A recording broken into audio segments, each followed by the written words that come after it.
We are coming into the end of 2019, a year that, all things considered, was pretty good for gaming, whether it be the final release of some games that have been amazingly hyped up, or the bombardment of expansions for other games that came out this year. And with the year closing, I thought I'd take the time to list my favorite games from the year. But since we're coming up on 2020, people are now counting down their favorites of the whole decade, not just the year. And I am no different. Since I'm a younger dude in the grand scheme of things, I would say 2010 was the year I started to be able to decipher quality in games as opposed to just playing everything I got. So this is kinda the best games of my lifetime so far. Weird to think about, huh? And I'll be honest, this idea isn't original. Plenty of others are doing it, and I just want to do my spin on the list because everyone has their own different opinions, and I'm well known in my friend group for my bad gaming opinions. Before we start, to be qualified on this list, a game has to be released within the years of 2010 to 2019. Those are the only grounds. This isn't a list of the objective best games, but more of a highlight reel of the decade for myself. So let's get started. This is my top 10 games of the 2010s, 20-teens decade. Starting with... As a gamer who hasn't always been the most affluent, I like to buy games that I know I can get my money's worth when I buy them.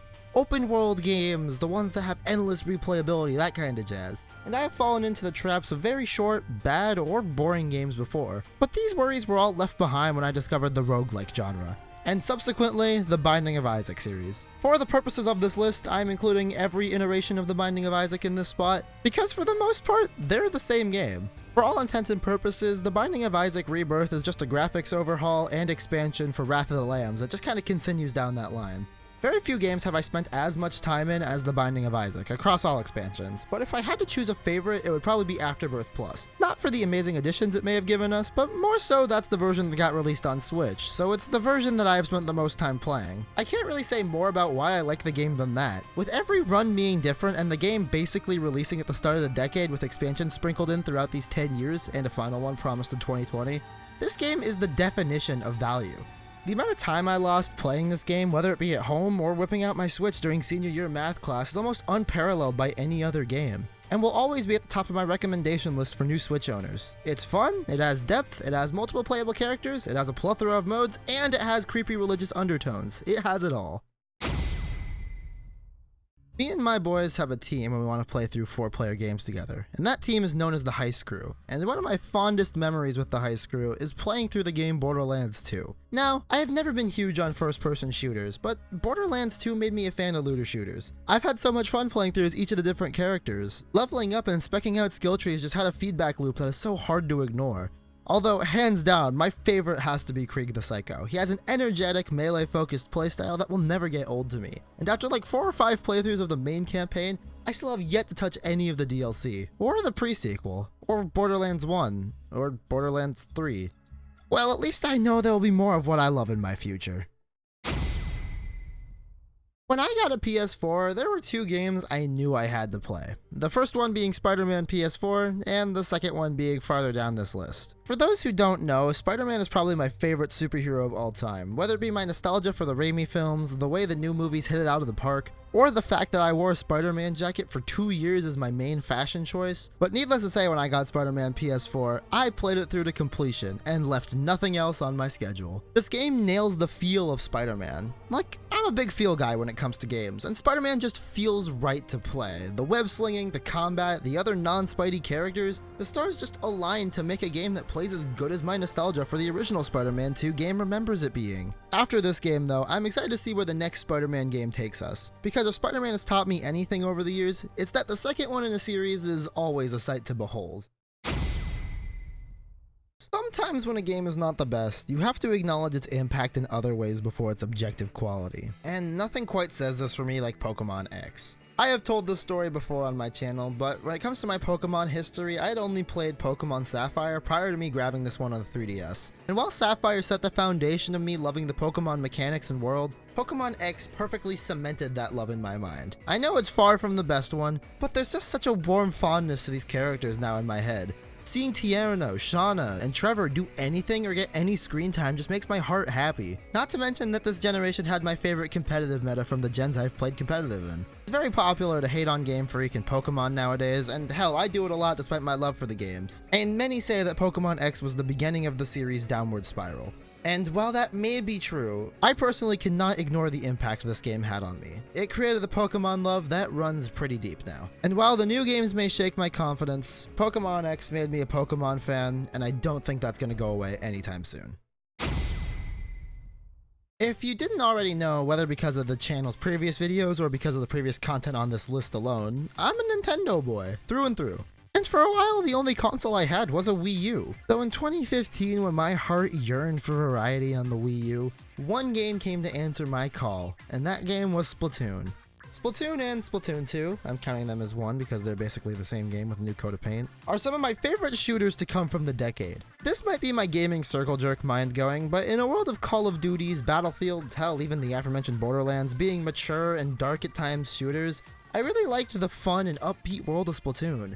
No one takes themselves seriously, everything is bright and colorful, and at the end of the day, all this shooting is just a sport for these inklings. It was remarkably fresh when it came out, and even though the sequel lacks originality in comparison to its sister game, it provides just as much fun with even more variety than the last. Very rarely does Nintendo push a new IP, and even more rarely does Nintendo give these IPs a second thought. Isn't that right, Chibi Robo, ARMS, Advance Wars, Daemon X Machina, Custom Robo, Wave Race, and Eternal Darkness?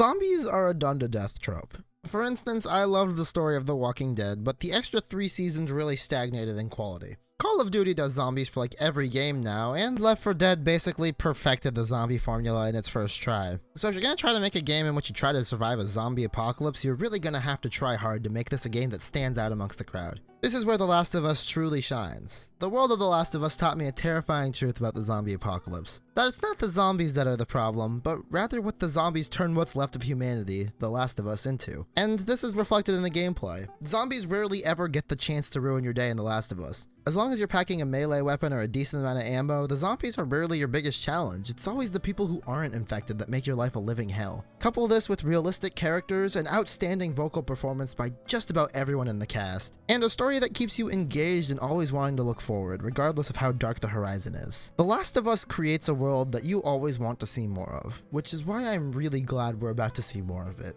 Last of Us 2 cannot come soon enough. Would you believe me if I said my favorite Zelda game was a spin-off? A crossover that I think potentially could be the best of both series it crosses over? That game is Hyrule Warriors, specifically the definitive edition on the Switch. Hyrule Warriors is a Zelda fan's dream, and when I first bought it on Wii U, I ate up the game, even though the balancing is kinda whack in terms of difficulty. And then when I bought it again on the 3DS, I ate up the new story bits and the rebalanced difficulty. And when I bought it again on Switch, I ate up the 3DS game being upscaled to great graphics. To summarize, I bought this game at full price 3 times, as well as 2 season passes and 3 costume packs on the Wii U version. Rounding this up, since I don't remember exact prices, I have spent $220 on functionally the same video game.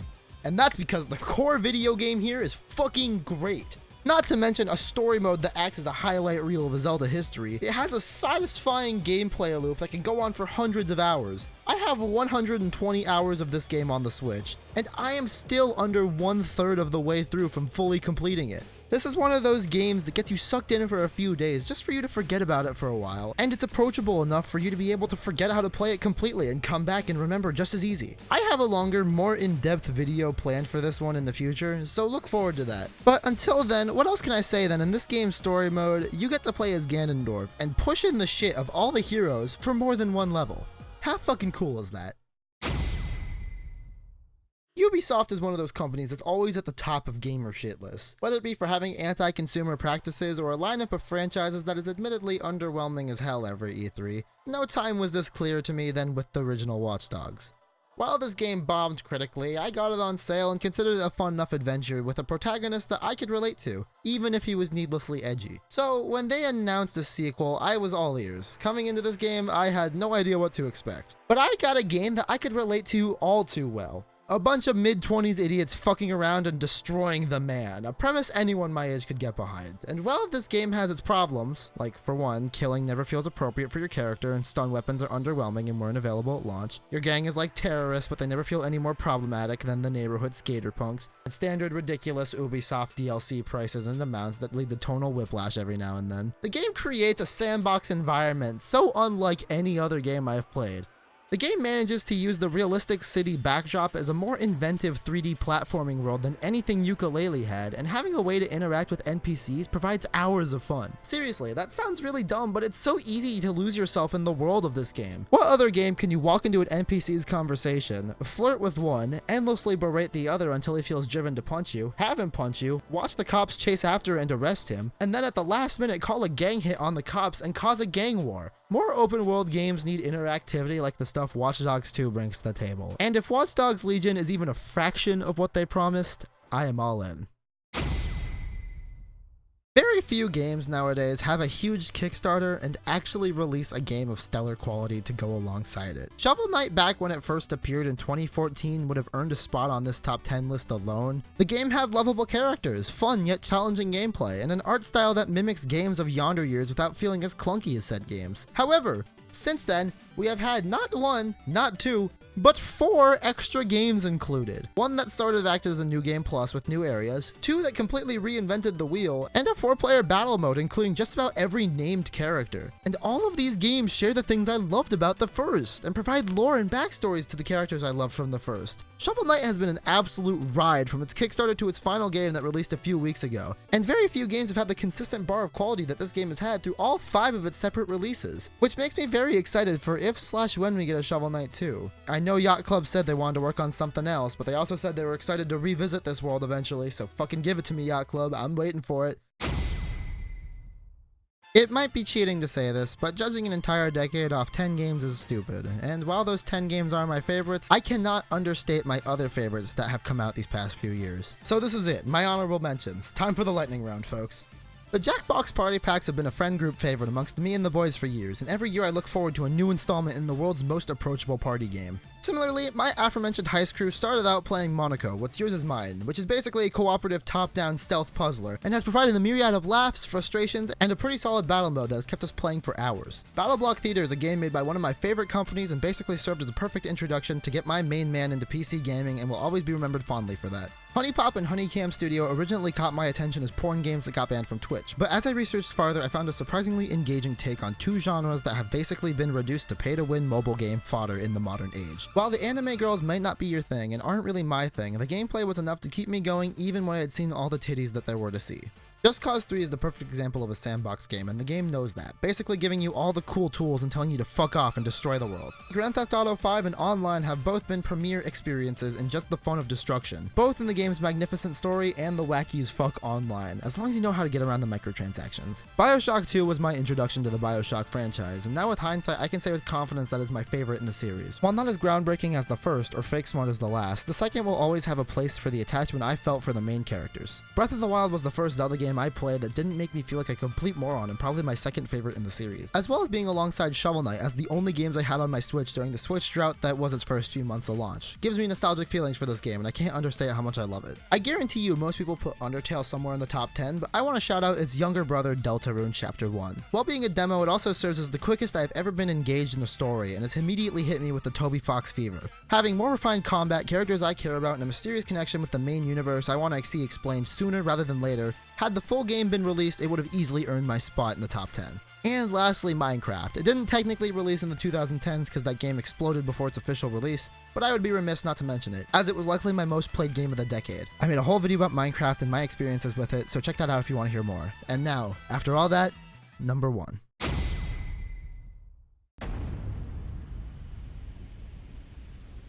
You knew this one was coming. Smash Ultimate was a dream come true, and me and my friends have played this game for hours every week since it released. Not only that, but it has served as an amazing way to try and get me to level up my Smash play and play at competitive tournaments outside my comfort zone. I was stomped, yeah, but it's a start to be sure. But Smash Ultimate isn't my number 1 because it's the objective best game I played this decade, but rather what it means to me personally. I grew up playing Smash through Melee, Brawl, 3DS, and the Wii U. I put tons of hours into the series with friends. Ultimate's release aligned with both a new time in my life and a new time for Smash Bros. And while it's hard to explain, I just feel a deep attachment with this series and this game. Not to mention that this is the best installment of this game we have seen to date. So, That was my list, and I want to hear yours. The beauty of lists like these is that since so many games have come out during the decade, everyone has a different take on what their favorite games were and different games we played. Your number one game may be a game that I've never heard of. It's the beauty of the internet. So, please tell me your top 10s and tell me why my opinions are bad in the comments below. Seriously, I love responding to these. However, until then, I've been RVRocks, and thank you so much for watching. Starting in my first video of 2020, I have a new icon and new thumbnails designed lovingly by my homie Ethan, so you have that to look forward to.